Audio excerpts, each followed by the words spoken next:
ನಕ್ಷತ್ರ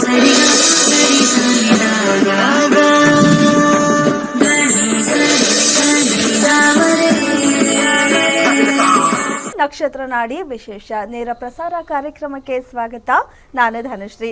ಜ್ಯೋತಿಷ್ಯ ಶಾಸ್ತ್ರ, ವಾಸ್ತುಶಾಸ್ತ್ರ, ಭೂತಕಾಲ, ವರ್ತಮಾನ ಹಾಗೆ ಭವಿಷ್ಯತ್ ಕಾಲ ಕೂಡ ಇದೆಲ್ಲದ್ರ ಬಗ್ಗೆ ನಿಖರವಾದ ಮಾಹಿತಿಯನ್ನು ತಿಳಿಸುವ ಪಂಡಿತ ದಿನೇಶ್ ಗುರೂಜಿ ಅವರು ಕಾರ್ಯಕ್ರಮದಲ್ಲಿದ್ದಾರೆ. ಅವರನ್ನ ಕಾರ್ಯಕ್ರಮಕ್ಕೆ ಸ್ವಾಗತ ಮಾಡೋಣ. ಗುರೂಜಿ ನಮಸ್ತೆ, ಕಾರ್ಯಕ್ರಮಕ್ಕೆ ಸ್ವಾಗತ. ಓಂ ಶ್ರೀ ಗುರುಭ್ಯೋ ನಮಃ. ಹರಿ ಓಂ. ಜ್ಞಾನಾನಂದಮಯಂ ದೇವಂ ನಿರ್ಮಲ ಸ್ಫಟಿಕಾಕೃತಿಂ ಆಧಾರಾಂ ಸರ್ವವಿದ್ಯಾನಾಂ ಹಯಗ್ರೀವ ಮುಪಾಸ್ಮಹೆ. ಓಂ ನಮಃ ಶಿವಾಯ. ಶಿವಾಯ ನಮಃ. ಓಂ ನಮೋ ಭಗವತೆ ವಾಸುದೇವಾಯ. ಓಂ ನಮೋ ನಾರಾಯಣಾಯ. ನಮಸ್ಕಾರ. ಎಸ್, ಕ್ಲಾಸಸ್ ನಡೆಯುವ ದಿನಾಂಕವನ್ನು ಮತ್ತೊಮ್ಮೆ ಹೇಳ್ತೀನಿ. ಜನವರಿ 5ನೇ ತಾರೀಕು ವಾಸ್ತುಶಾಸ್ತ್ರದ ಕ್ಲಾಸಸ್, ಹಾಗೆ ಫೆಬ್ರವರಿ 10ನೇ ತಾರೀಕು ಜ್ಯೋತಿಷ್ಯ ಶಾಸ್ತ್ರದ ಕ್ಲಾಸಸ್ ಶುರು ಆಗ್ತಾ ಇರೋದು. ವಾಸ್ತು ಕ್ಲಾಸಸ್ 6 ದಿನ ಇರುತ್ತೆ. ವಾಸ್ತು ಕೂಡ ನೀವೆಲ್ಲರೂ ಸೈಟ್ ತಗೊಳ್ಬೇಕಾರೆ ಅಥವಾ ಒಂದು ಮನೆಗೆ ಹೋಗಬೇಕು ಅಂದ್ರೂ ಕೂಡ, ಅದು ಬಾಡಿಗೆ ಮನೆ ಆಗಿದ್ರೆ ಕೇಳ್ತೀರಾ, ಪ್ರಶ್ನೆ ಕೇಳ್ತೀರಾ, ಈ ಮನೆ ನಮಗೆ ಆಗಿ ಬರುತ್ತಾ, ಈ ಮನೆ ಸೈಟ್ ತಗೋಬೋದಾ, ಸೈಟ್ ವಾಸ್ತು ಸರಿ ಇದೆಯಾ ಅಂತೆಲ್ಲ. ಇದೆಲ್ಲ ನೀವು ವಾಸ್ತವನ ಕಲ್ತ್ರೆ ಇದೆಲ್ಲ ನೀವೇ ಕಂಡ್ಕೋಬಹುದು. ಪ್ರತಿ ಸರಿ ನೀವು ಒಂದ್ ಕಡೆ ಕೇಳಕ್ ಹೋದಾಗ್ಲೂ ಪ್ರತಿ ಸರಿ ಇನ್ನೊಬ್ರು ಕೇಳೋ ಅವಶ್ಯಕತೆನೇ ಇರಲ್ಲ. ಅಂಡ್ ಹಾಗೆ ಜ್ಯೋತಿಷ್ಯ ಕೂಡ ತುಂಬಾನೇ ಬಹಳ ಇಂಪಾರ್ಟೆಂಟ್ ಆಗಿದೆ ನಮ್ಮ ಲೈಫಲ್ಲಿ. ಹೇಗೆ ಏನು ಅಂತ ನಮ್ಮ ಕಾರ್ಯಕ್ರಮದಲ್ಲಿ ನಿಮಗೆ ತಿಳಿತಾ ಇದೆ. ನೀವು ಪ್ರಶ್ನೆ ಕೇಳ್ತೀರಾ, ಅದಕ್ಕೆ ಉತ್ತರನೂ ಕೂಡ ಎಷ್ಟು ಅಕ್ಯುರೇಟ್ ಆಗಿ ಬರುತ್ತೆ ಅಂತ ನಿಮಗೆ ತಿಳಿತಾ ಇದೆ. ಸೊ ಒಳ್ಳೆ ಅವಕಾಶ, ತುಂಬಾ ಸುಲಭ ರೀತಿಯಲ್ಲಿ ಕಲಿಬಹುದು. ಮನೇಲಿ ಕೂತು ಕುಟುಂಬ ಸಮೇತದಲ್ಲಿ ಮಿಸ್ ಮಾಡ್ಕೊಬೇಡಿ ಅಂತಾನೆ ಹೇಳ್ಬೋದು. ತುಂಬಾ ಕಡಿಮೆ ಮೊತ್ತ ಇರೋದು. ಗುರುಜಿ, ಇವತ್ತಿನ ಕಾರ್ಯಕ್ರಮದಲ್ಲಿ ದಿನಾಂಕದ ಬಗ್ಗೆ, ಈ ಸೀರೀಸ್ ಅವರಿಗೆ ಮುಂದಿನ ವರ್ಷ ಹೇಗಿದೆ ಅಂತ ತಿಳಿಸ್ಕೊಡೋಣ. 2ನೇ ತಾರೀಕು, 11ನೇ ತಾರೀಕು, 29 ಮತ್ತು 29 ಈ ದಿನಾಂಕದವ್ರಿಗೆ ಮುಂದಿನ ವರ್ಷ ಹೇಗಿದೆ ಅಂತ. ಡೆಫಿನೆಟ್ಲಿ ಇಲ್ಲಿ ಭಾಳ ಇಂಪಾರ್ಟೆಂಟ್ ಆಗಿರ್ತಕ್ಕಂಥ ಒಂದು ವಿಚಾರ, ಯಾರು 2ನೇ ತಾರೀಕು, 11, 20, 29ಕ್ಕೆ ಹುಟ್ಟಿರ್ತಾರೆ, ಅವರ ಮನಸ್ಸು ಸ್ವಲ್ಪ ಏನು ಅಂತಂದರೆ ತಾಯಿ ಮನಸ್ಸು ಅವ್ರಿಗೆ. ಈ ತಾಯಿ ಮನಸ್ಸು ಏನಾಗ್ಬಿಡುತ್ತೆ ಅಂತಂದರೆ, ಈ ನಂಬಿಕೆ ಮೇಲೆ ಹೊಟ್ಟೋಗ್ತಾರೆ ಅವರು. ನಂಬಿಕೆ ಅಂತ ನಾವು ಕರಿತೀವಿ, ಬಿಲೀಫ್. ಈ ನಂಬಿಕೆ ಮೇಲೆ ಹೋದಾಗ ಏನಾಗ್ಬಿಡುತ್ತೆ, ಅವ್ರಿಗೆ ಒಂದು ಸತಿ ಏಟು ತಿಂದಿರ್ತಾರೆ, ಅವರು ಸ್ವಲ್ಪ ಕೇರ್ಫುಲ್ಲಾಗಿರಲ್ಲ, ಮತ್ತು ಅವರು ಇನ್ನೊಬ್ಬರು ನಂಬ್ಕೊಂಡು ಹೋಗ್ತಾರೆ. ಸೊ ಈ ನಂಬಿಕೆ ಏನಾಗ್ಬಿಡುತ್ತೆ ಜೀವನದಲ್ಲಿ ಅವ್ರಿಗೆ ಸಾಕಷ್ಟು ಪರಿಣಾಮ ಬದಲಾಗಿ ಇದಾಗ್ಬಿಡುತ್ತೆ. ಅವ್ರಿಗೆ ಏನಂತಾರೆ, ಸ್ವಲ್ಪ ಹೆಚ್ಚಾಗಿ ನೋವು ಉಂಟಾಗ್ತಕ್ಕಂಥದ್ದು ಹೆಚ್ಚು. ಸೊ ಪ್ರತಿಯೊಬ್ಬರನ್ನೂ ಅವರು ಸ್ವಲ್ಪ ಆಧರಿಸ್ತಾರೆ. ಯಾರನ್ನೂ ಕೂಡ ಹೇಟ್ ಮಾಡೋದಿಲ್ಲ. ಬಾಯಲ್ಲಿ ಬರುತ್ತೆ ಹೇಟು, ಆದರೆ ಮನಸ್ಸಿಂದ ಹೇಟ್ ಮಾಡಲ್ಲ. ಆಮೇಲೆ ಇವರು ಸ್ವಲ್ಪ ಸ್ಟ್ರಿಕ್ಟ್ನೆಸ್ನ ಕಲ್ತ್ಕೋಬೇಕು ಲೈಫಲ್ಲಿ. ಸ್ಟ್ರಿಕ್ಟಾಗಿರೋದು ಕಲ್ತ್ಕೊಂಡ್ಬಿಟ್ರೆ ಇವ್ರಿಗೆ ಏನು ಪ್ರಾಬ್ಲಮ್ ಆಗೋಲ್ಲ. ಒಂದು, ಯಾಕಂದರೆ ತುಂಬ ಜನ ಇಲ್ಲಿ ಸ್ಟ್ರಿಕ್ಟ್ ಇಲ್ಲದೆ ಇರೋ ಕಾರಣದಿಂದ ಅವರು ಇರೋ ಬರೋರನ್ನೆಲ್ಲ ನಮ್ಮವರು ಅಂದ್ಕೊಳ್ತಾರೆ. ಸೊ ಅಲ್ಲಿ ಬದಲಾಗಿ ಬೇರೆ ಥರ ಕಾಂಬಿನೇಷನ್ ಆಗುತ್ತೆ. ಆದರೂ 2026 ಅವ್ರಿಗೆ ಒಳ್ಳೆ ವರ್ಷ. ಯಾಕೆಂದರೆ ನ್ಯೂಮರಾಲಜಿ ಪ್ರಕಾರ ಚಂದ್ರನಿಗೆ ಸಪೋರ್ಟ್ ಇರ್ತಕ್ಕಂಥದ್ದೇ ಸೂರ್ಯನಿಂದ. 1 ಅಂದರೆ ಸೂರ್ಯ ಇಲ್ಲಿ 2026. ಸೊ 2ನೇ ಅವ್ರಿಗೆ ಸಪೋರ್ಟು ತುಂಬ ಚೆನ್ನಾಗಿರುತ್ತೆ. ಮುಂದಿನ ವರ್ಷ ವಿಶೇಷವಾಗಿ ಸಾಕಷ್ಟು ಹೊಸ ಹುರುಪು ಬರುತ್ತೆ. 2026ಕ್ಕೆ ಹೊಸ ಹುರುಪು 2ನೇ ತಾರೀಕು ಹುಟ್ಟಿದವ್ರಿಗೆ ಭಾಳ ಅದ್ಭುತವಾಗಿರ್ತಕ್ಕಂಥ ಅವ್ರಿಗೆ ಏನಂತಾರೆ ಚೈತನ್ಯ ಅಂತ ನಾವು ಕರಿತೀವಿ ಬರುತ್ತೆ. ಯಾರ್ಯಾರಿಗೆ ಹೊಸ ಆವಿಷ್ಕಾರಗಳು, ಹೊಸ ಯೋಜನೆಗಳು ಮಾಡಬೇಕು ಅಂತ ಅವ್ರಿಗೆ ಈ 2ನೇ ನಂಬರ್ ಅವ್ರಿಗೆ ಭಾಳ ಅದ್ಭುತವಾಗಿರ್ತಕ್ಕಂಥ ಒಂದು ವರ್ಷವಾಗಿರುತ್ತೆ. ಹಾಗೆ ಇದರಲ್ಲಿ ಕೆಲವು ತಿಂಗಳಿಗೂ ಮಾತ್ರ ಹುಷಾರಾಗಿರಬೇಕು. ಜೂನ್ ಮಂತಲ್ಲಿ ಸ್ವಲ್ಪ ಕೇರ್ಫುಲ್ ಆಗಿರಬೇಕು. ಸ್ವಲ್ಪ ಆಕ್ಸಿಡೆಂಟ್ ಕಾಂಬಿನೇಷನ್ ತೋರಿಸ್ತಾ ಇದೆ.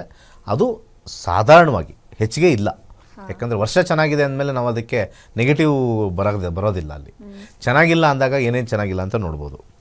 ಹಾಗೆ ಇವ್ರದ್ರಲ್ಲಿ ಭಾಳ ಅತ್ಯುತ್ತಮವಾಗಿರ್ತಕ್ಕಂಥದ್ದು ಮಾರ್ಚ್ ಮತ್ತು ಏಪ್ರಿಲ್ ತಿಂಗಳು 2026 ಭಾಳ ಅದ್ಭುತವಾಗಿರುತ್ತೆ.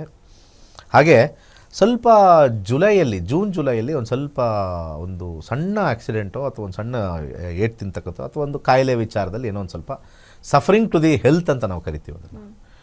ಹಾಗೆ ಈ ಒಂದು 7ನೇ ತಾರೀಕು ಬಂದ್ಬಿಟ್ಟು ಅವ್ರಿಗೆ ಸ್ವಲ್ಪ ಮಾನಸಿಕವಾಗಿರ್ತಕ್ಕಂಥ ಚಿಂತನೆ ಆ ತಿಂಗಳು ಮಾತ್ರ ಸ್ವಲ್ಪ ವರ್ಷದಲ್ಲಿ ಇರುತ್ತೆ. ಯಾಕಂದರೆ ಅಲ್ಲಿ ಒಂದು ಜುಲೈಯಲ್ಲಿ ಒಂದು ಕಾಂಬಿನೇಷನ್ ಸ್ವಲ್ಪ ಚೇಂಜ್ ಆಗುತ್ತೆ. ಅಲ್ಲಿ ಮಂತ್ಲಿ ಚೇಂಜ್ ಆಗುತ್ತೆ. ಈ ನಂಬರ್ಸ್ ನಾವು ಆ್ಯಡ್ ಮಾಡ್ಕೊಂಡಾಗ ಮಂತ್ಲಿ ಚೇಂಜ್ ಆಗುತ್ತೆ. ಹಾಗೆ ಅದೇ ವಿಚಾರದಲ್ಲಿ ಇವರಿಗೆ ಮತ್ತೆ ಆಗಸ್ಟಲ್ಲಿ ಮತ್ತೆ ಚೇತರಿಕೆ ಬಂದು ತುಂಬ ಪವರ್ಫುಲ್ ಆಗಿರ್ತಕ್ಕಂಥ ಒಂದು ತಿಂಗಳಾಗಿರುತ್ತೆ ಓವರಾಲ್ ಎಲ್ಲ. ಆಮೇಲೆ ಇನ್ನು ಮಿಕ್ಕಿದ್ದೆಲ್ಲ ಸ್ವಲ್ಪ ಸಾಧಾರಣವಾಗಿದೆ. ವರ್ಷಾಂತ್ಯಕ್ಕೆ ಎಂಡಾಗಿ ಅವರು ತುಂಬ ಅದ್ಭುತವಾಗಿ ನೆಮ್ಮದಿಯಾಗಿ ಇರ್ತಕ್ಕಂಥದ್ದು ಬರುತ್ತೆ.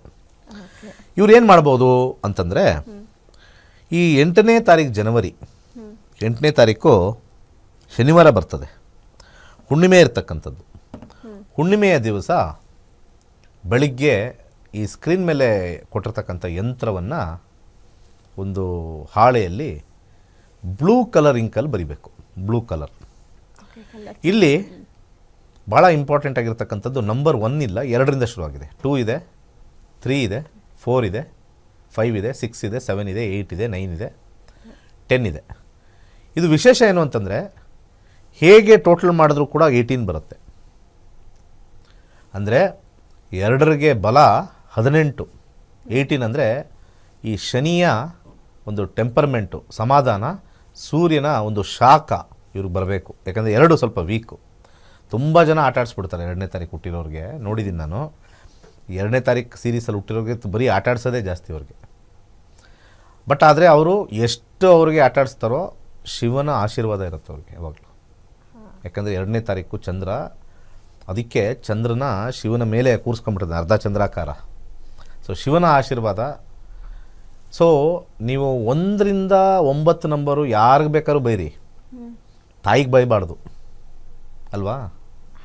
ಅದೇ 2ನೇ ಮನೆ, ಎರಡನೇ ಅಂಕೆ 2, 11, 20, 29. ಅವ್ರು ಏನಾದ್ರು ನಿಮ್ಗೆ ಕೆಟ್ಟದ್ದು ಮಾಡಿದ್ರೆ ತೊಂದರೆ ಇಲ್ಲ. ಯಾಕಂದರೆ ಈ ನೇಚರ್ ಹೇಗೆ ಡಿಸೈಡ್ ಆಗಿರುತ್ತೆ ಅಂತಂದರೆ, ಕೆಲವು ನಂಬರ್ಗಳು ಒಂದೊಂದು ಕ್ಯಾರೆಕ್ಟರ್ಗೆ ಅನುಗುಣವಾಗುತ್ತೆ. ಈಗ 1 ಅಂದರೆ ಫಾದರ್ಗೆ ಅನುಗುಣವಾಗುತ್ತೆ, 2 ಅಂದರೆ ಮದರ್ಗೆ, 3 ಅಂದರೆ ಗುರುಗೆ. ಈ ರೀತಿಯಾಗಿರ್ತಕ್ಕಂಥ ಒಂದು ಪ್ರೋಸೆಸ್ಸಲ್ಲಿ ಬರುತ್ತೆ. ಸೊ ಗುಣಲಕ್ಷಣಗಳಿದ್ದರೂ ಕೂಡ ಅವರು ತಾಯಿ ಸ್ವರೂಪ ಅಂತಲೇ ನೋಡಬೇಕು. 2ನೇ ತಾರೀಕು, 11ನೇ ತಾರೀಕು, 29ನೇ ತಾರೀಕು. ನಾನು ಭಾಳಷ್ಟು ನೋಡಿದ್ದೀನಿ, 2ನೇ ತಾರೀಕು ಅವರು ಹುಟ್ಟಿರ್ತಕ್ಕಂಥವ್ರು, 2 ಈ ಡೇಟಲ್ಲಿ ಹುಟ್ಟಿರೋರು ನೊಂದು ಬಿಟ್ಟರೆ ಇನ್ನೊಬ್ಬರ ಮೇಲೆ ಓಪನ್ ಆಗಿ ಅವ್ರಿಗೆ ಹೇಳೋಕ್ಕೆ ಆಗಲ್ಲ, ಎದಳಕ್ಕೆ ಆಗಲ್ಲ ಜೀವನದಲ್ಲಿ. ತಾಯಿನ ನಿಂದಿಸಿ ಬೆಳೆದವರೇ ಇಲ್ಲ. ಅದಕ್ಕೆ ಇದೊಂದು ಸೀಕ್ರೆಟ್ ನ್ಯೂಮರಾಲಜಿಲಿ. ನೀವು ಆಶೀರ್ವಾದ ಪಡಿಬೇಕಾ, 2ನೇ ತಾರೀಕು ಅವ್ರಿಗೆ ಖುಷಿ ಮಾಡಿಬಿಡಿ. 2ರಲ್ಲಿ ಹುಟ್ಟಿರೋರಿಗೆಲ್ಲ, ಸೀರೀಸ್ ಅವ್ರಿಗೆಲ್ಲ ಫುಲ್ಲು ನಿಮ್ಮ ಲೈಫ್ ಚೆನ್ನಾಗಾಗ್ಬಿಡುತ್ತೆ. ಇದ್ರ ಬಿಟ್ಟು ಇನ್ನೊಂದು ನಂಬರ್ ಇದೆ, ನಾನು ಆ ಸೀರೀಸಲ್ಲಿ ಹೇಳ್ತೀನಿ. ಇನ್ನೊಂದು ಭಾಳ ವಿಶೇಷವಾಗಿರ್ತಕ್ಕಂಥ ಆಶೀರ್ವಾದ ಸಿಗುವಂಥ ಇನ್ನೊಂದು ನಂಬರ್ ಇದೆ. ಬಟ್ ಆದರೆ ಅವ್ರದ್ದೇ ಯಾವಾಗಲೂ ಚೆನ್ನಾಗಿರಬೇಕು. ಅವ್ರು 90% ಕ್ರಿಮಿನಲ್ಸ್ ಅತ್ಯಂತ ಕಮ್ಮಿ ಇರ್ತಕ್ಕಂಥ ಡೇಟ್ ಎಲ್ಲರೂ ನೋಡ್ಕೊಂಬಂದ್ರೆ ಅದು 2ನೇ ತಾರೀಕೆ. ನೆಗೆಟಿವ್ ಪೀಪಲ್ ಕಮ್ಮಿ ಅಂತ, ತುಂಬಾ ಕಮ್ಮಿ. ನೆಗೆಟಿವ್ 0 ಅಲ್ಲಿರುತ್ತೆ. ಈಗ ಫಾರ್ ಎಕ್ಸಾಂಪಲ್ಲು ಇದೇ ಒಂದು ವಿಚಾರ ಶಾರುಖ್ ಖಾನ್ ತಗೊಳ್ತೀನಿ. ಶಾರುಖ್ ಖಾನ್ ಹುಟ್ಟಿರೋದು 2ನೇ ತಾರೀಕು.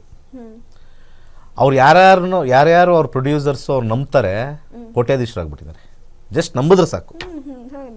ತುಂಬ ಎಲ್ಲ ಅಲ್ಲಿ ಅವ್ರ ಫೈನಾನ್ಷಿಯರ್ಸು ಇವತ್ತೇನೊಂದು ಇದ್ರ ಮೇಲೆ ಇನ್ವೆಸ್ಟ್ಮೆಂಟ್ ಮಾಡ್ತಾರೆ ಅಂದರೆ ಅವರವ್ರ ಜಾತಕದ ಮೇಲೂ ಇಂಪಾರ್ಟೆಂಟ್ ಆಗುತ್ತೆ, ನಂಬರ್ ಮೇಲೂ ಇಂಪಾರ್ಟೆಂಟ್ ಆಗುತ್ತೆ.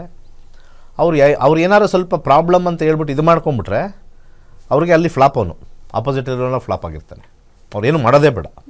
ನಾನು ತುಂಬ ಜನದ ನೋಡಿದ್ದೀನಿ, 2ನೇ ತಾರೀಕಲ್ಲಿ ಇರ್ತಕ್ಕಂಥವ್ರು ತುಂಬ ಜನ ನೋಡಿದ್ದೀನಿ ಈ ರೀತಿಯಾಗಿರ್ತಕ್ಕಂಥದ್ದು. ಆದರೆ 2ನೇ ತಾರೀಕು ಅವ್ರಿಗೆ ಎನರ್ಜಿ ಬೇಕಲ್ಲ, ಓಕೆ, ಇಂಥ ದುಷ್ಟಶಕ್ತಿಯಿಂದ ಹೋಗಬೇಕಲ್ಲ. ಈ ಒಂದು ಪಿಕ್ಚರ್ 7, 2, 9, 8, 6 ಬಟ್ ಬರೆಯೋದು ಹೇಗೆ ಇದು ಇಂಪಾರ್ಟೆಂಟು. ನಾನು ಡೇಟ್ ಹೇಳಿದ್ದೀನಿ, 8ನೇ ತಾರೀಕು ಜನವರಿ ಬರ್ಕೊಳ್ಳಿ. 8ನೇ ತಾರೀಕು ಜನವರಿ ಮಾಡಿ. ಇನ್ ಕೇಸ್ ಆಗಿಲ್ಲ ಅಂದರೆ ಮುಂದಿನ ಹುಣ್ಣಿಮೆಯ ಬಲ ಬೇಕು ಇವ್ರಿಗೆ. ಹುಣ್ಣಿಮೆ 3:30ಕ್ಕೆ ಮುಗಿದೋಗುತ್ತೆ. ಇಲ್ಲಿ ಪಂಚಾಂಗ ನೋಡ್ಕೊಂಡು ಹೇಳ್ತಾ ಇದ್ದೀನಿ. ಸೊ ಬೆಳಿಗ್ಗೆ ಬರೆದು ಒಂದು 2-3 ಅವರ್ ಅಷ್ಟೇ, 2-3 ಅವರ್ ಆದಮೇಲೆ ಸುಟ್ಬಿಡ್ಬೇಕಿದು. ಎನರ್ಜಿ ಸ್ವಲ್ಪ ಸ್ಪೀಡಾಗಿ ಬಂದ್ಬಿಡುತ್ತೆ. ಇದನ್ನು ಬರೀಬೇಕು. ಬರೀತಕ್ಕಂಥದ್ದು ಬ್ಲೂ ಕಲರ್ ಇಂಕ್ ಪೆನ್ನಲ್ಲಿ ಬರೀರಿ. ಸೊ ಬ್ಲೂ ಕಲರ್ ಇಂಕ್ ಪೆನ್ನಲ್ಲಿ ಚಿಕ್ಕ ನಂಬರಿಂದ ದೊಡ್ಡ ನಂಬರ್ ಬರೀರಿ. ಫಸ್ಟ್ 2 ಬರೀರಿ, ಮೇಲ್ಗಡೆ ಇರುತ್ತೆ. ಆಮೇಲೆ ಲೆಫ್ಟ್ ಹ್ಯಾಂಡ್ ಕಾರ್ನಲ್ಲಿ 3 ಬರೀರಿ. ಆಮೇಲೆ ಮಧ್ಯದಲ್ಲಿ 4 ಬರೀರಿ. ಆಮೇಲೆ ಕೆಳಗಡೆ 5 ಇರುತ್ತೆ. ಆಮೇಲೆ ಮಧ್ಯದಲ್ಲಿ 6 ಇರುತ್ತೆ. ಆಮೇಲೆ ಲೆಫ್ಟ್ ಹ್ಯಾಂಡ್ ಕಾರ್ನಲ್ಲಿ 7 ಇರುತ್ತೆ. ಆಮೇಲೆ ಅದ್ರ ಕೆಳಗಡೆ ವೆಸ್ಟಲ್ಲಿ 8 ಇರುತ್ತೆ. ಸೊ ಹಾಗೆ ಇದನ್ನು ಬರೀತಕ್ಕಂಥದ್ದು. ಸೊ ಈ ಒಂದು ವಿಚಾರದಲ್ಲಿ ಬರ್ತಕ್ಕಂಥ ಹುಣ್ಣಿಮೆ ಅದೊಂದು ಸ್ಕ್ರೀನ್ ಹಾಕ್ಬಿಡಿ, ಅಲ್ಲಿಗೆ ಹಾಕಿ ನಂಬರ್ ಬರ್ಕೊಳ್ಳಿ. ಇದು ಬೇಡ, ಇದು ನನ್ನ ರೆಫರೆನ್ಸ್. ಹಾಗೆ ಈ ಒಂದು ನಂಬರ್ಸು ಟೋಟಲ್ ಮಾಡಿದಾಗ ಇದು ಇಲ್ಲೇ ಇರಲಿ. ಟೋಟಲ್ ಮಾಡಿದಾಗ 18 ಬರುತ್ತೆ. ಓಕೆ, ಟೋಟಲ್ ಮಾಡಿದಾಗ 18 ಬರುತ್ತೆ. ಇಲ್ಲಿ ನೀವು ಈ ಕಡೆ ಟೋಟಲ್ ಮಾಡಿ ಅದು ಬಂತಲ್ವ 18 ಬಂದಿದೆಯಲ್ಲ, ನನ್ನಲ್ಲಿ 18 ಅಂತೆಲ್ಲ ಚೆಕ್ ಮಾಡಿದೆ. ಹೌದು. 18 1 + 8 ಒಂದು ಸೂರ್ಯಂದು 8 ಆ ಶನಿಯ ಕಾಟ ಶನಿಯ ಕಾಟ ಕೊಡ್ಬೇಕು ಯಾರಾದ್ರೂ ಇದು ಮಾಡಿದ್ರೆ. ಸೊ ಈ ನಂಬರ್ನ ಬರಿಬೇಕು 8ನೇ ತಾರೀಕು. ಯಾಕೆ ಇದು 8ನೇ ತಾರೀಕಲ್ಲ, ಸಾರಿ 3ನೇ ತಾರೀಕು. 3 ಒಂದು ಸ್ವಲ್ಪ ಡೇಟ್ ಮಿಸ್ ಆಯಿತು. 3ನೇ ತಾರೀಕು ಜನವರಿ 3 ಹುಣ್ಣಿಮೆ ಇರೋದು 8 ಅಲ್ಲ. ಯಾರಾದರೂ ಸ್ವಲ್ಪ ಬರ್ಕೊಂಡಿದ್ರೆ ಅದನ್ನು ತಿದ್ದಿ ಬರ್ಕೊಳ್ಳಿ. 3ನೇ ತಾರೀಕು ಜನವರಿ, ಅಲ್ಲಿ ಗುರುವಿನ ತತ್ವದಲ್ಲಿ ಬಂದಿರತಕ್ಕಂಥ ಹುಣ್ಣಿಮೆ 3ನೇ ತಾರೀಕು. ಅದಕ್ಕೆ ಸ್ವಲ್ಪ ಮುಂಚೆನೇ ಹೇಳಿದ್ದೀವಿ, ಇವಾಗ 22ನೇ ತಾರೀಕೆ ಹೇಳಿದ್ದೀವಿ. ಬೇಗ ಎಲ್ಲರೂ ಪ್ರಿಪೇರ್ ಆಗೋಕ್ಕೆ ಟೈಮ್ ಇದೆ. ಹೌದು, ಬರೆದಿಟ್ಕೊಳ್ಳಿ. ನಿಮ್ಮ ಮನೇಲಿ ನಿಮ್ಮ ಮಕ್ಕಳು ಅಥವಾ ನಿಮ್ಮ ಪಾರ್ಟ್ನರೋ ಅಥವಾ ನಿಮ್ಮ ಬ್ರದರ್ಸೋ ಸಿಸ್ಟರ್ಸ್ ಯಾರಾದರೂ 2 ಹುಟ್ಟಿದ್ರೆ ಅವ್ರಿಗೆ ಈ ಒಂದು ಯಂತ್ರವನ್ನು ಅವ್ರ ಕೈಯಲ್ಲೇ ಬರಿಬೇಕು. ಬೆಳಗಿನ ಜಾವದಲ್ಲಿ ಬರಿಬೇಕು 6ರಿಂದ 7 ಗಂಟೆ ಒಳಗಡೆ. ಯಾಕಂದರೆ ಅದಾದ ನಂತರ ಒಂದು 2 to 3 hours ಅದನ್ನು ಕ್ಯಾಂಡಲಲ್ಲಿ ಸುಡಬೇಕು. ಇದನ್ನು ಒಂದೇ ಚೀಟಿ ಅಷ್ಟೇ ಕ್ಯಾಂಡಲಲ್ಲಿ ಸುಡಬೇಕು. ಒಂದೇ ಚೀಟಿ ಸಾಕು. ಅವ್ರು ಇಟ್ಕೊಳ್ಳೋ ಅಂಥ ಅವಶ್ಯಕತೆ ಇದರಲ್ಲಿಲ್ಲ. ನಾವು ಸೂರ್ಯನಿಗೆ ಬೇರೆ ಹೇಳಿದ್ವಿ, ಇದಕ್ಕೂ ಬೇರೆ. ಇದು ಬರ್ನ್ ಆದರೆ ಏರಲ್ಲಿ ಎಲ್ಲ ಕಡೆ ಸ್ಪ್ರೆಡ್ ಆಗಿಬಿಡುತ್ತೆ. ಸ್ಪ್ರೆಡ್ ಆದಾಗ 18 ನಂಬರ್ ಅನ್ನೋದು ಭಾಳ ವಿಶೇಷವಾಗಿರ್ತಕ್ಕಂಥ ನಂಬರ್. ಅದು 1 and 8 ಕಾಂಬಿನೇಷನ್. ಯಾರದೇ ನಕ್ಷತ್ರ 18ನೇ ನಕ್ಷತ್ರ ಅತ್ಯಂತ ಸ್ಟ್ರಾಂಗ್ ಆಗಿರೋ ನಕ್ಷತ್ರ. ನಂದೊಂದು ನಕ್ಷತ್ರ ಇದ್ದರೆ ಆ ನಕ್ಷತ್ರದಿಂದ ನಾವು ಕೌಂಟ್ ಮಾಡ್ಕೊಂಡು ಹೋದರೆ 18ನೇ ನಂಬರ್ ಭಾಳ ಪವರ್ಫುಲ್ ಆಗಿರೋ ನಕ್ಷತ್ರ. ಆ ನಕ್ಷತ್ರದಲ್ಲಿ ಕೆಲಸ ಕಾರ್ಯಗಳನ್ನ ಮಾಡಿದ್ರೆ ಜಯ ಆಗುತ್ತೆ ಅಂತ ಕೆಲವೆಲ್ಲ ಸೀಕ್ರೆಟ್ಸು. ನೋಡಿ, ತುಂಬ ಜನ ಜ್ಯೋತಿಷ್ಯ ನಂಬಲ್ಲ. ತುಂಬ ಜನ ಯಾಕೆ ನಂಬಲ್ಲ ಅಂದರೆ ಅವ್ರಿಗೆ ನಾಳೆನೇ ರಿಸಲ್ಟ್ ಬೇಕು, ಹಿಂದೆ ಬಹುಮಾನ ಬೇಕು. ಅದೆಲ್ಲ ಆಗಲ್ಲ ಜ್ಯೋತಿಷ್ಯದಲ್ಲಿ ಮ್ಯಾನಿಫೆಸ್ಟೇಷನ್ ಅನ್ನೋ ಒಂದು ವರ್ಡ್ ಇರುತ್ತೆ. What is the meaning of manifestation? Manifestation ಅಂದರೆ it takes time to achieve the result is known as manifestation. It has to take for manifestation ಅಂತ ಕರೀತಾರೆ. ಒಂದು ನಾವು ಬೀಜ ಹಾಕಿದ್ರೆ ಅದು ಫಲ ಕೊಡೋಕ್ಕೆ ಟೈಮ್ ಬೇಕು. ಆದರೆ ನಮ್ಮ ಶಾಸ್ತ್ರದಲ್ಲಿ ಬಂದಿರತಕ್ಕಂಥ ಎಲ್ಲ ಮಂತ್ರಗಳಾಗಲಿ ತಂತ್ರಗಳಾಗಲಿ ಇವೆಲ್ಲ ಮ್ಯಾನಿಫೆಸ್ಟೇಷನ್ ಆಗುತ್ತೆ. ಮ್ಯಾನಿಫೆಸ್ಟೇಷನ್ ಅಂದರೆ ಇವತ್ತಿನ ಮಾಡು 3ನೇ ತಾರೀಕು ಜನವರಿ ಮಾಡು. ನಿನಗೆ ನಾಳೆ ನಿನಗೇನಾದ್ರು ಒಂದು ಕೆಲಸ ಕಳ್ಕೊಬೋದು, ಆಗಲಿ, ತೊಂದರೆ ಇಲ್ಲ. ಬಟ್ ಅದೆಲ್ಲ ಪ್ರಿಪೇರ್ ಮಾಡ್ತಾ ಇರುತ್ತೆ, ನಿನ್ನ ನೆಕ್ಸ್ಟ್ ಲೆವೆಲ್ಗೆ ಹೋಗೋಕ್ಕೆ ಪ್ರಿಪೇರ್ ಮಾಡುತ್ತೆ. ತುಂಬ ಜನ ಕೆಲಸ ಕಳ್ಕೊಳ್ತಾರೆ.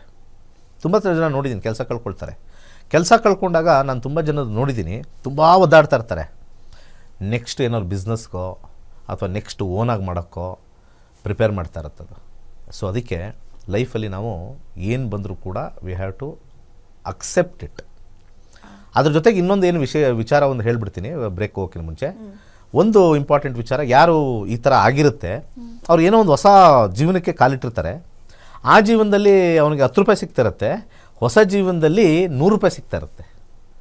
ನಾನೊಂದು ಎಕ್ಸಾಂಪಲ್ ಹೇಳ್ತಾ ಇರೋದು. ಆವಾಗ ಅವ್ರು ಥಿಂಕ್ ಮಾಡ್ತಾರೆ, ಆವಾಗ ಅವ್ರಿಗೆ ಬದುಕು ಚೇಂಜಸ್ ಬರುತ್ತೆ. ನಾವು ಯಾವುದೇ ಕಾಲಕ್ಕೂ ಸಮಾಧಾನದಿಂದ ಇದ್ದರೆ ಏನು ಬರುತ್ತೋ ಬಂದದ್ದೆಲ್ಲ ಬರಲಿ, ಪಾಂಡುರಂಗನ ದಯೆ ಇರಲಿ ಅಂತ ಹೇಳ್ಕೊಂಡು ಹೋಗ್ತಾ ಇದ್ರೆ ಎಕ್ಸಲೆಂಟ್ ಆಗಿರುತ್ತೆ. ಇದನ್ನ ಮಾಡಿ ಆಗೋದೆಲ್ಲ ಒಳ್ಳೇದಕ್ಕೆ ಅಂತ ಹೇಳ್ತಾರೆ. ಹೌದು, ಎಲ್ಲ ಆಗೋದೆಲ್ಲ ಒಳ್ಳೇದು. ಅದು ಕೆಟ್ಟದ್ದು ಅಂತ ಸ್ಟಾರ್ಟಿಂಗ್ ಅನಿಸುತ್ತೆ, ಬಟ್ ಆದರೆ it is always better for self. ಯಾರನ್ನು ದ್ವೇಷ ಮಾಡಲ್ಲ ದೇವರು. ಅವರವರ ಕರ್ಮಕ್ಕೆ ಸ್ವಲ್ಪ ಕಷ್ಟಗಳು ಕೊಡ್ತಾರೆ ಅಷ್ಟೇ, ಬಟ್ ನಥಿಂಗ್. ಕಷ್ಟಗಳು ಕೊಡೋದು ಯಾರಿಂದ? ಜನಗಳ ಮುಖಾಂತರನೇ ಕಷ್ಟ ಕೊಡೋದು. ಇನ್ನೆಲ್ಲಿಂದನೂ ಕಷ್ಟಗಳು ಬರೋದೇ ಜನಗಳ ಮುಖಾಂತರ, ಇನ್ನೇನು ಇಲ್ಲ. ನಾವು ಕಾಡಲ್ಲಿ ಹೋಗಿ ಕೂತ್ಕೊಂಡ್ರೆ ಅಲ್ಲಿ ನಮಗೆ ಕಷ್ಟ ಬಂತು ಅಂದರೆ ಅಲ್ಲಿ ಮೃಗಗಳ ಮುಖಾಂತರ ಬರಬೇಕೇ ಹೊರತು ಇನ್ಯಾರು ಬರಲ್ಲ.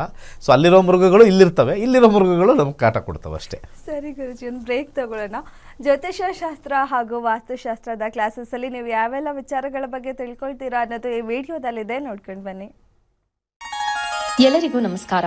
ವೈಜ್ಞಾನಿಕ ತಂತ್ರಜ್ಞಾನವನ್ನು ಒಳಗೊಂಡಿರುವ ನಕ್ಷತ್ರ ನಾಡಿ ಜ್ಯೋತಿಷ್ಯ ತರಗತಿಗಳಿಗೆ ಸುಸ್ವಾಗತ. ಈ ತರಗತಿಗಳಲ್ಲಿ ಪಂಡಿತ್ ದಿನೇಶ್ ಗುರೂಜಿ ಅವರು ಕಲಿಸಿಕೊಡುವ ವಿಚಾರಗಳೆಂದರೆ ನಮ್ಮ ಬ್ರಹ್ಮಾಂಡದ ಸೃಷ್ಟಿ, ವಿಷ್ಣುವಿನ ದಶಾವತಾರಗಳಲ್ಲಿ ವೈಜ್ಞಾನಿಕ ಆಧಾರ, 4 ಯುಗಗಳು, ಉತ್ತರ ಧ್ರುವದ ಪ್ರಾಮುಖ್ಯತೆ, ನಕ್ಷತ್ರಗಳು, ರಾಶಿಗಳು, ರಾಹು ಮತ್ತು ಕೇತು ಪುರಾಣ, ರಾಶಿ ಚಕ್ರದಲ್ಲಿ 27 ನಕ್ಷತ್ರಗಳ ಸ್ಥಾನ, ರಾಶಿ ಚಕ್ರದ ಡಿಗ್ರಿ ಲೆಕ್ಕಾಚಾರ, ನಕ್ಷತ್ರದ 108 ಪಾದಗಳು, ದಶಾ ಲೆಕ್ಕಾಚಾರ, ರಾಶಿ ಚಕ್ರದ ಗುಣಲಕ್ಷಣಗಳು, ಲಗ್ನದ ಪ್ರಾಮುಖ್ಯತೆ, ಲಗ್ನ ಲೆಕ್ಕಾಚಾರ, ದಿನಗಳಲ್ಲಿ ಲಗ್ನವನ್ನು ಕಂಡುಹಿಡಿಯುವ ಸರಳ ಲೆಕ್ಕಾಚಾರ, ಲಗ್ನದಿಂದ ವಿವಿಧ ಮನೆಗಳಲ್ಲಿನ ಗ್ರಹಗಳು, ನಕ್ಷತ್ರ ನಾಡಿ ತತ್ವಗಳು, ಗ್ರಹಾಧಿಪತಿ, ನಕ್ಷತ್ರಾಧಿಪತಿ, ಉಪ ನಕ್ಷತ್ರಾಧಿಪತಿ ಲೆಕ್ಕಾಚಾರ, ಪ್ರಶ್ನಾಶಾಸ್ತ್ರದ ಮುಖೇನ 249 ವಿಭಾಗಗಳ ಲೆಕ್ಕಾಚಾರ, ವಿಶ್ಲೇಷಣೆಯಲ್ಲಿ ದಶ, ಭುಕ್ತಿ, ಅಂತರ್ಭುಕ್ತಿಯ ಅರ್ಥ, ಜಾತಕದಲ್ಲಿ, ಶಿಕ್ಷಣದಲ್ಲಿ ಆಯ್ದುಕೊಳ್ಳಬಹುದಾದ ಕೋರ್ಸ್, ಪಡೆಯಬಹುದಾದ ಶೇಕಡಾವಾರು ಯಶಸ್ಸು, ಉದ್ಯೋಗ ಅಥವಾ ವ್ಯವಹಾರದಲ್ಲಿ ಕ್ಷೇತ್ರದ ಆಯ್ಕೆ, ವ್ಯವಹಾರದಲ್ಲಿ ಯಶಸ್ಸಿನ ಲೆಕ್ಕಾಚಾರ, ಮದುವೆ ವಿಚಾರದಲ್ಲಿ ಸಂಯೋಗಗಳು, ತೊಂದರೆಗಳು, ವಿಚ್ಛೇದನ, ಸಂತಾನದಲ್ಲಿ ತೊಂದರೆಗಳು, ವಿಳಂಬವಾಗುವುದು, ಆಸ್ತಿ ಅಥವಾ ವಾಹನ ಖರೀದಿಯಲ್ಲಿನ ಸಮಯವನ್ನು ತಿಳಿಯುವುದು, ಆರೋಗ್ಯ ವಿಚಾರಗಳಲ್ಲಿ ಶುಭ ಅಶುಭ ಸಮಯದ ಲೆಕ್ಕಾಚಾರ, ಆರೋಗ್ಯ ಸಮಸ್ಯೆಗಳು ಉಂಟಾಗುವ ಸಮಯ ಮುಂತಾದ ವಿಚಾರಗಳ 3 ಹಂತಗಳಲ್ಲಿ ಶುಭ ಅಶುಭ ಸಂಯೋಗಗಳ ವಿಭಜನೆ, ಪವರ್ ಪೊಸಿಷನ್, ಪುಷ್ಪ ಸಿದ್ಧಾಂತ, ಗೋಚಾರದ ವಿಶ್ಲೇಷಣೆ, ಆಯ್ದ ಸೆಲೆಬ್ರಿಟಿಗಳ ಜಾತಕಗಳ ವಿಶ್ಲೇಷಣೆ, ಪರಿಹಾರಗಳು, ರತ್ನಗಳು, ರುದ್ರಾಕ್ಷಿಗಳು, ಮಂತ್ರ, ಕಲರ್ ಥೆರಪಿ, ದಾನದ ಪರಿಕಲ್ಪನೆ, ಇನ್ನು ಅನೇಕ ವಿಚಾರಗಳ ಬಗ್ಗೆ ಅತ್ಯಂತ ಸರಳವಾಗಿ ಗುರೂಜಿಯವರು ತರಗತಿಯಲ್ಲಿ ಕಲಿಸಿಕೊಡುತ್ತಾರೆ. ಈ ತರಗತಿ ಜೊತೆಗೆ ಅತ್ಯಾಧುನಿಕ ತಂತ್ರಜ್ಞಾನದಿಂದ ಬಳಕೆಯಲ್ಲಿರುವ ಗೋಲ್ಡ್ ಟ್ರೀ ಆಸ್ಟ್ರೋ ಆಪ್ ಮೂಲಕ ಜಾತಕವನ್ನು ಪರಿಶೀಲಿಸುವ ಸುಲಭವಾದ ತಂತ್ರಗಳನ್ನು ಗುರೂಜಿಯವರು ತಿಳಿಸಿಕೊಡುತ್ತಾರೆ. ಜೀವನಕ್ಕೆ ಅತ್ಯಗತ್ಯವಾಗಿರುವ ವಿಚಾರಗಳನ್ನು ತಿಳಿಯಲು ಇಂದೇ ಈ ನಕ್ಷತ್ರ ನಾಡಿ ತರಗತಿಯನ್ನು ಸೇರಿ ನಿಮ್ಮ ಜೀವನದ ವಿಚಾರಗಳಿಗೆ ಮಾರ್ಗದರ್ಶಕವಾಗಿರುವ ಜ್ಯೋತಿಷ್ಯವನ್ನು ಅಳವಡಿಸಿಕೊಳ್ಳಿ. ಹೆಚ್ಚಿನ ಮಾಹಿತಿಗೆ ಇಂದೇ ನಮ್ಮ ನಕ್ಷತ್ರ ನಾಡಿಯನ್ನು ಸಂಪರ್ಕಿಸಿ. ಧನ್ಯವಾದಗಳು. ನಕ್ಷತ್ರ ನಾಡಿ ಖ್ಯಾತಿಯ ಪಂಡಿತ್ ದಿನೇಶ್ ಗುರೂಜಿ ಅವರು ಪ್ರಸ್ತುತಪಡಿಸುತ್ತಿರುವ 6 ದಿನಗಳ ಮಾಸ್ಟರ್ಸ್ ವಾಸ್ತು ಆನ್ಲೈನ್ ತರಗತಿಗಳು. ಈ ತರಗತಿಗಳಲ್ಲಿ ವಿಶೇಷವಾಗಿ ವಾಸ್ತು ದಿಕ್ಕುಗಳು, ನಿವೇಶನದ ಮಣ್ಣಿನ ಪರೀಕ್ಷೆ, ಮನೆಯ ನಿರ್ಮಾಣದಲ್ಲಿ ನವರತ್ನಗಳ ಬಳಕೆ, ಭೂಮಿ ಪೂಜೆ, ವಾಸ್ತು ಮಂತ್ರ, ನಿವೇಶನವನ್ನು ಶಕ್ತಿಗೊಳಿಸುವ ತಂತ್ರಗಳು, ಆಯಾಗಳು ಮತ್ತು ಆಯಾ ಲೆಕ್ಕಾಚಾರ, ಮನೆಯ ಮುಖ್ಯ ದ್ವಾರದ ಮಹತ್ವ, ಪೂಜಾ ಕೋಣೆಯ ಸ್ಥಾನ, ಮಲಗುವ ಕೋಣೆಯ ವಾಸ್ತು ವಿಶ್ಲೇಷಣೆ, ಶೌಚಾಲಯ ಇರಬೇಕಾದಂತಹ ಸ್ಥಳ, ಅಡುಗೆ ಕೋಣೆ, ಮೆಟ್ಟಿಲು ಮತ್ತು ಟೆರೆಸ್ಗಳ ಸ್ಥಾನಗಳು, ವಾಸ್ತು ಪುರುಷ ಮಂಡಲ, ವಾಸ್ತು ಚಕ್ರದ 16 ವೈದಿಕ ವಲಯಗಳಿಂದ ಆಧುನಿಕ 32 ವಲಯಗಳ ಸಂಕ್ಷಿಪ್ತವಾದ ವಿವರಣೆ, ಪ್ರತಿಯೊಂದು ವಲಯದಲ್ಲಿನ ಸಮಸ್ಯೆಗಳಿಗೆ ಮಾಡಬಹುದಾದಂತಹ ಪರಿಹಾರಗಳು, ವಿಶೇಷವಾಗಿ ಲೋಹದ ಪಟ್ಟಿಗಳ ಬಳಕೆ, ಪ್ರತಿಯೊಂದು ವಲಯದಲ್ಲಿ ಬಳಸಬಹುದಾದಂತಹ ಚಿತ್ರಗಳು, ಪ್ರತಿಯೊಂದು ವಲಯದಲ್ಲಿ ಬಳಸಬಹುದಾದಂತಹ ಬಣ್ಣಗಳು, ನಿವೇಶನದಲ್ಲಿ ಇರುವೆ ಗೂಡು ಕಟ್ಟಿದರೆ ಅದಕ್ಕೆ ಪರಿಹಾರ, ಮನೆಯ ಹೊರಗೆ ಜೇನುಗೂಡು ಕಟ್ಟಿದರೆ ಅದಕ್ಕೆ ಪರಿಹಾರ, ಮನೆಯ ಒಳಾಂಗಣದಲ್ಲಿ ವಾಸ್ತು ವಿಚಾರ, ಗೃಹ ಪ್ರವೇಶ ಮುಹೂರ್ತ ನೋಡುವುದು, ಪಿರಮಿಡ್ ವಾಸ್ತು, ನಿವೇಶನದಲ್ಲಿ ಕಟ್ಟಾಗಿರುವಂತಹ ಮೂಲೆಗಳ ಪಿರಮಿಡ್ ಪರಿಹಾರ, ದೇವಾಲಯದ ನಿರ್ಮಾಣದಲ್ಲಿ ಮುಹೂರ್ತ ಮತ್ತು ಸಲಹೆಗಳು, ಪ್ರತಿಯೊಂದು ವಲಯದಲ್ಲೂ ವಾಸ್ತು ದೋಷವನ್ನು ಸರಿಪಡಿಸಬಹುದಾದಂತಹ ಪರಿಹಾರಗಳು, ವಾಸ್ತು ಬಗ್ಗೆ ತಿಳಿಯದೆ ಕಟ್ಟಡವನ್ನು ನಿರ್ಮಿಸಿದ್ದರೆ ಅದನ್ನು ಹೊಡೆಯದೆ ಮಾಡಿಕೊಳ್ಳಬಹುದಾದಂತಹ ವಿಶೇಷ ಪರಿಹಾರಗಳು ಮುಂತಾದ ಅತ್ಯದ್ಭುತವಾದ ವಿಚಾರಗಳನ್ನು ಈ ತರಗತಿಯಲ್ಲಿ ಕಲಿಸಿಕೊಡಲಾಗುತ್ತದೆ. ಈ ತರಗತಿಯನ್ನು ಕಲಿಯುವುದರಿಂದ ಮನೆಯಲ್ಲಿ ಶಾಂತಿ, ಸಮೃದ್ಧಿ, ಆರೋಗ್ಯ, ವ್ಯವಹಾರದಲ್ಲಿ ಸುಧಾರಣೆ, ಉದ್ಯೋಗದಲ್ಲಿ ಯಶಸ್ಸು, ವಾಸ್ತುವಿನಲ್ಲಿ ಅತ್ಯುನ್ನತ ಜ್ಞಾನವನ್ನು ಪಡೆಯಬಹುದಾಗಿದೆ. ಈ 6 ದಿನಗಳ ಆನ್ಲೈನ್ ವಾಸ್ತು ತರಗತಿಯು ಜನವರಿ 5ರಿಂದ ಶುರುವಾಗುತ್ತಿದೆ. ಸಂಜೆ 7:30ರಿಂದ 8:30ರವರೆಗೆ ಈ ತರಗತಿಯನ್ನು ನಡೆಸಿಕೊಡಲಾಗುತ್ತದೆ.